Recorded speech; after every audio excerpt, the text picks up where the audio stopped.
అందరికీ నమస్కారం. మనం చిన్నప్పుడు ఎన్నో ఆటలాడుంటాం కదా. కేవలం సరదా కోసమే అనుకుంటాం.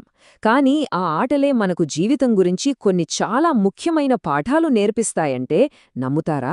అవును, అదెలాగో ఈరోజు తెలుసుకుందాం. అవును, ఇది ఏదో కవితాత్మకంగా చెప్తున్న మాట కాదు. ఇది నిజం. మన కథకు మూలమైన కబడ్డీ ఆటలో చాలా పాత ఆటిది. అందులో ఇదే అత్యంత కీలకమైన నియమం. ఆ ఒక్క శ్వాస మీదే ఆట మొత్తం ఆధారపడి ఉంటుంది. సరే, ఇప్పుడు ఓ సీన్ ఊహించుకోండి.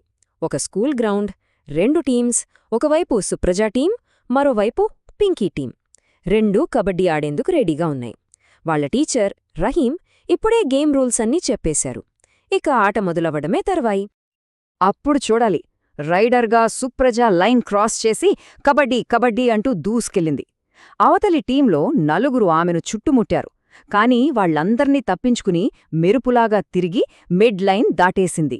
వాళ్ల టీంకి పాయింట్స్ వచ్చేసినట్టే అనుకున్నారు. కాని అక్కడే అసలు ట్విస్ట్ మొదలైంది.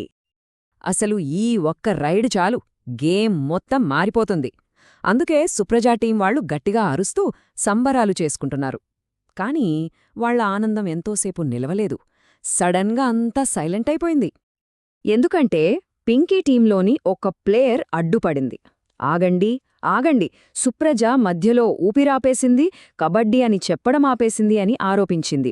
రూల్ ప్రకారం అలా చేస్తే పాయింట్లు రావు. అంతే, ఆట ఆగిపోయింది. పెద్ద గొడవ మొదలైంది. అప్పుడే కథలో ఎవ్వరూ ఊహించనిది జరిగింది. పర్వీన్ అంటే అవతలి టీంలోనే ఉన్న మరో అమ్మాయి తన సొంత టీంకి వ్యతిరేకంగా మాట్లాడింది. లేదు, సుప్రజ కూతాపలేదు, నేను చూశాను అని చెప్పింది. ఆలోచించండి, గెలిచే అవకాశమున్నా నిజం వైపు నిలబడింది. ఇక్కడే మనం నేర్చుకోవాల్సిన మొదటి అతి ముఖ్యమైన పాఠం ఉంది. గెలుపు కన్నా నిజాయితీ చాలా గొప్పది. చూసారా, పర్వీన్ నిజాయితీ చాలా గొప్పది. కాని అసలే గొడవెందుకొచ్చింది? దానికి పరిష్కారం ఎలా దొరికింది?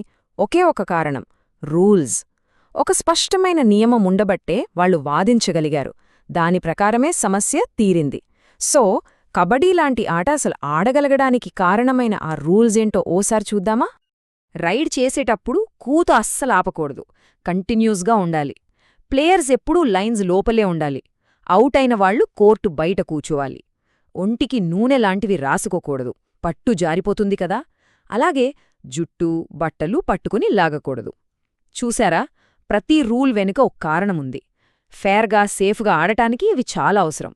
ఇవి లేకపోతే అది ఆట కాదు, ఒకరినొకరు కొట్టుకోవడమే అవుతుంది. అందుకే రూల్సే ఆటకొక ఆకారాన్ని, ఒక పద్ధతిని ఇస్తాయి. ఓకే, ఇప్పటిదాకా మనం గ్రౌండ్లో ఉన్నాం. ఇప్పుడు ఈ ఐడియాని మన నిజ జీవితంలోకి తీసుకొద్దాం. ఎందుకంటే రూల్స్ అనేవి కేవలం ఆటల్కే కాదు, మనమంతా బ్రతుకుతున్న ఈ సమాజానికి కూడా అవే పునాది. ఎలా అంటారా? చూద్దాం. ఒకసారి ఆలోచించండి, రూల్స్ లేని ఆట ఎలా ఉంటుంది?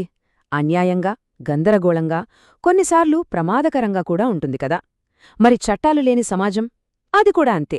అన్యాయం, గందరగోళం, ప్రమాదం. చూసారా, రెండూ ఒకటే. కబడ్డీ కోర్టులో రూల్స్ ఎంత ముఖ్యమో మన సమాజంలో చట్టాలు కూడా అంతే ముఖ్యం.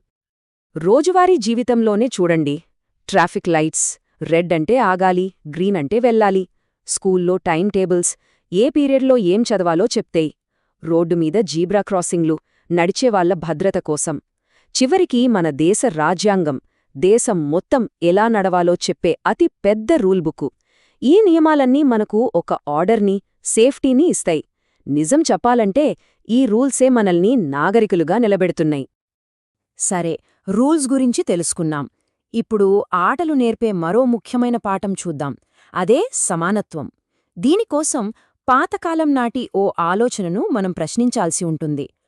కొన్ని ఆటలు కేవలం అబ్బాయిలే ఆడాలి అని, మరికొన్ని కేవలం అమ్మాయిలే ఆడాలి అని అంటుంటారు కదా. ఇది నిజమేనా? అస్సలు కాదు. ఒకప్పుడలా అనుకునేవాళ్లేమో కాని ఈరోజు ఆ హద్దులన్నీ చెరిపోయబడ్డాయి. మన ముందు ఎంత గొప్ప ఉదాహరణలున్నాయో చూడండి. బాక్సింగ్లో మేరీకోమ్, బ్యాడ్మింటన్లో సైనా నెహ్వాల్, వెయిట్ లిఫ్టింగ్లో కరణం మల్లీశ్వరి, టెన్నిస్లో సానియా మీర్జా, క్రికెట్లో మితాలీ రాజ్. వీళ్ళంతా ఏం నిరూపించారు? ఆడటానికి కావాల్సింది టాలెంట్, కష్టపడే తత్వం, అంతేగాని అబ్బాయా అమ్మాయా అనేది కాదు. సరే, మనం రూల్స్ గురించి, సమానత్వం గురించి మాట్లాడుకున్నాం. ఇప్పుడు అన్నింటికన్నా ముఖ్యమైన విషయానికొద్దాం. గెలుపు ఓటములకు మించి అసలు ఆట యొక్క నిజమైన స్ఫూర్తి ఏంటి? దాన్నే మనం క్రీడాస్ఫూర్తి లేదా స్పోర్ట్స్ మ్యాన్షిప్ అంటాం. అంటే ఏంటి? సింపుల్గా చెప్పాలంటే ఎదుటివాళ్లతో ఫేర్గా ఆడటం, వాళ్లను గౌరవించటం, గెలిచినా ఓడినా ఒకేలా హుందాగా ఉండటం, గెలిచినప్పుడు పొగరుగా ఉండకుండా, ఓడినప్పుడు కుంగిపోకుండా ఆటను ఆటలా చూడటమే అసలైన స్ఫూర్తి. అంతేకాదు, ఆడకం వల్ల మనకు ఎన్నో లాభాలున్నాయి. శరీరం బలంగా, ఆరోగ్యంగా తయారవుతుంది. మెదడు చురుగ్గా పనిచేస్తుంది. ఒత్తిడి, అలసట దూరమవుతాయి. అందరితో కలిసి పనిచేయడం, స్నేహంగా ఉండటం అలవడుతుంది. అందుకే గుర్తుపెట్టుకోండి, ఆట అనేది కేవలం సరదా కాదు, అది ప్రతి చిన్నారి ప్రాథమిక హక్కు. ఈ విషయం ముగించే ముందు ఒక్కసారి అందరూ ఆలోచించండి. చిన్నప్పుడు మీరాడిన ఆటల్లో ఏ ఆట మీకు జీవితానికి సరిపడా ఒక ముఖ్యమైన పాఠాన్ని నేర్పింది?